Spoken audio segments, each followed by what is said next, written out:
अस्सलाम वालेकुम स्कॉर्पियोज, मैं हारिस अज़मीम प्रोफेशनल एस्ट्रोलॉजर आपकी खिदमत में हाजिर हूँ इस हफ्ते की एस्ट्रोलॉजिकल रिसर्चेस लेकर। ये वीक 5 सितंबर से शुरू होकर 11 सितंबर तक चलेगा। पूरे 7 दिनों में 2 चेंजेस हैं और ये न्यू हैं। जो ऑलरेडी चेंजेस चलती आ रही हैं पिछले हफ्ते से, जैसे आपका मार्स, आपका रूलिंग प्लैनेट सूरज के साथ अच्छी पोजीशन पर है, मरकरी भी अच्छी पोजीशन पर है, वो उसी तरह कैरी करेंगे। अगर उनसे रिलेटेड आपको कोई चीज़ सुनना है तो पिछली वीडियो देखी जा सकती है, लेकिन इस वीडियो को थोड़ा छोटा रखने के लिए जो न्यू इवेंट्स हैं सिर्फ वो ही डिस्कस करता हूँ। वीनस 11 सितंबर को आपके फर्स्ट एंगल पर आ जाएगा। वीनस का आपके पहले घर में आना एक तरह से पॉजिटिव है और एक तरह से थोड़ा कमज़ोरी की वजह बनेगा। पॉजिटिव ये कि जब भी वीनस फर्स्ट एंगल पर आता है तो दैट मीन्स आपकी लव लाइफ के लिए एक नया मौजू, एक नया फ्यूल, एक नया आगाज़ शुरू हो गया है। ऑर्बिटल मूवमेंट में वीनस आपके फर्स्ट एंगल से समझें कि अब आप एक नई रोटेशन शुरू करेगा। तो this is a new year in your love life and यहाँ से स्टार्ट होगा। सेकंड हाउस, थर्ड हाउस में आगे हर 20-25 दिन के बाद ये आगे जाता जाएगा। वीनस का पहले घर में आना ये पॉजिटिविटी जनरेट करता है कि आप अपने अंदर ऐसा निखार लेकर आते हैं जो लव लाइफ के लिए मुफीद हुआ करता है, चाहे वो पर्सनालिटी अट्रैक्शन में डेवलपमेंट करना हो, चाहे वो अपनी इमोशनल अट्रैक्शंस बढ़ानी हो, चाहे जो रोमांटिक बिहेवियर्स चाहिए होते हैं लाइफ में। आपके अंदर से ड्राई नेचर ख़त्म होगी, आपके अंदर से कंप्लेन लेवल्स डाउन होंगे एंड आपके अंदर से जो अपॉर्चुनिटी लैक कर रही थी रिलेशनशिप डेवलपमेंट के लिए, वो अपॉर्चुनिटीज़ बिल्ट होने लगेंगी। सो Venus is productive in this sense. But Venus in first house and in specially in Scorpio house, यहाँ पर वो इस तरह की प्रॉब्लम्स पैदा करता है जिस तरह की प्रॉब्लम्स में आप अपनी फाइंडिंग्स कर लें, आप अपनी रिलेशनशिप अटैचमेंट्स शो कर दें, बट उस अटैचमेंट्स के जो रिवॉर्ड्स आपको सेकंड पार्टी से चाहिए हों वो बर वक्त ना मिलें। मतलब परफॉर्मेंस सिंगल साइड की हो, यक तरफा आपकी तरफ से, तो सेकंड पार्टी से आपको इतने ज़्यादा एडवांटेजेस ना मिले।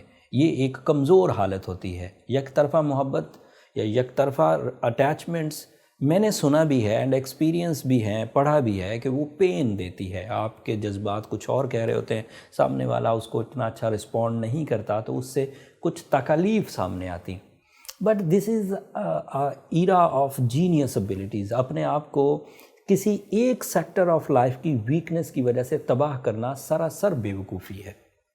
अगर किसी आदमी की एक फिंगर में प्रॉब्लम है तो वो ये नहीं कर सकता कि वो अपनी ज़िंदगी ख़त्म कर दे। फिंगर की प्रॉब्लम एक हेल्थ इशू है, हेल्थ साइड डिस्टर्ब है, हेल्थ या पेन आपको फील हो रही। बट अगर आप कैरियर भी परफॉर्म करना बंद कर दें, अगर आप मज़हब परफॉर्म करना बंद कर दें, अगर आप फैमिली रिस्पॉन्सिबिलिटीज़ ख़त्म कर दें, अगर आप इसके अलावा कुछ नेगेटिव साइड्स पर चले जाएं, मतलब एक पेन ने आपके 99% जो पॉजिटिव एरियाज़ थे उसको डिस्टर्ब कर दिया, तो this is not a good decision. लिहाजा थोड़ा सा अक्लमंदी का मुजाहरा किया जाए। अगर किया जा सकता हो तो अक्लमंदी से ही इसे कवर कर लिया जाए। बट मैंने अपने 20 साल कैरियर में स्कॉर्पियोज़ देखा है कि ये जो मोहब्बत करने वाले जज्बात हैं, इनके आगे राइट ट्रैक की या किसी तरह की नसीहत करना भैंस के आगे बीन बजाने के बराबर हुआ करता है। ये दीगर बातें एक्सेप्ट कर लेते हैं, लेकिन ये मोहब्बत वाली बात को नॉट ओनली स्कॉर्पियोज़ बट अदरवाइज भी ये एक्सेप्ट नहीं करते, और जो इनका दिल कर रहा होता है वो ही करते।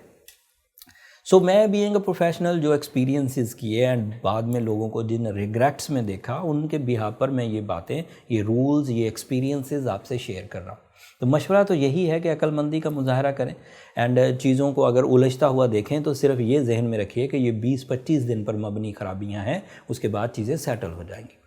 लेकिन अगर कहीं गैर ज़रूरी चीज़ें उलझ जाएं और आपके लिए ज़्यादा पेनफुल होने लगें, तो जो जनरल रेमेडीज़ हैं, जिन्हें हम साइंटिफिक या स्पिरिचुअल रेमेडीज़ का कम्बिनेशन कह सकते हैं, वो आपके लिए काफ़ी मुफीद होंगे। बीइंग स्कॉर्पियो ओपल पहनना, या अगर आपने अपनी रेट्रोग्रेशन ऑफ सैटर्न को कवर करने के लिए ऑलरेडी ब्लू सफ़ायर पहना हुआ है तो वही इनफ रेमेडी है साइंटिफिकली। एंड साथ में सूरह शम्स का डेली बेसिस पे पढ़ना 5 टाइम्स इन अ डे, और सूरह यासीन की सेकंड लास्ट आयत इन अ डे 5 दफ़ा या 5 दफ़ा से ज़्यादा पढ़ना, ये एक ऐसी रेमेडी साबित होगी जो वीनस की इस पोजीशन को बैलेंस कर देगी। जो दूसरी खबर थी मेरे पास, वो थोड़ा, ये बात लंबी हो गई। दूसरी खबर थी कि आपका न्यू मून सफ़र के महीने का नया चांद आपके यहाँ 11th एंगल पर होगा। चांद एक ऐसा प्लैनेट है जो ज़मीन के इंतहाई करीब होने की वजह से जब भी नए एंगल्स इख्तियार करता है उसका इम्पैक्ट बहुत वाज़ेह होता है, बोल्ड एंड रीडेबल। एंड आपके क्योंकि 11th एंगल पर 2.25 दिन के लिए चांद न्यू अंदाज से आपको फ्यूलिंग देने के लिए आएगा, तो एट दैट टाइम आपके अंदर नई मैच्योरिटी, नई स्पिरिचुअल टेंडेंसीज एंड नई रिलेशनशिप डेवलपमेंट की तरफ आएगी। लेकिन ये रिलेशनशिप रोमानवी नहीं होगी। इस रिलेशनशिप का ताल्लुक गेट टुगेदर से, फैमिली एक्टिविटीज़ से, कोलीग गेट टुगेदर से, जो एरिया ऑफ वर्क है वहाँ के गेट टुगेदर, उस तरह की गेट टुगेदर से होता है। या स्पिरिचुअल गेट टुगेदर से, जैसे आप अपने सीनियर से कुछ सीखना चाहते हैं, कुछ एडवाइजेस चाहते हैं, उस तरह की गेट टुगेदर, ये रोमांटिक नहीं होती। सो इस तरह के एडवांटेजेस आपको न्यू मून से मिलेंगे। एंड न्यू मून हमेशा ह्यूमन नेचर की जो थिंकिंग कैपेसिटी है उसे उजागर करता है, उसे बेदार करता है। नया चांद ह्यूमन जो साइकी है उसमें आइडिया मेकिंग का रोल भी अदा करता है। ये ऐसा फ्यूल है जो साइकोलॉजिकल साइड पर इम्पैक्ट डालता है एंड वहाँ से फिर आप इसके कई तरह के एडवांटेजेस ले सकते हैं। जैसे अगर कोई शायर हो, उसको जो न्यू मून के एडवांटेजेस मिलेंगे वो शायराना अंदाज से होंगे एंड उसकी क्रिएटिविटी शायरी में होगी। अगर कोई मैथमेटिशियन है और वो थिंक कर रहा है, न्यू मून का जो मून लाइट दुनिया में आएगी, जो चांद की रोशनी, उससे वो अपने तरस के कुछ फ़ायदे सोच लेगा।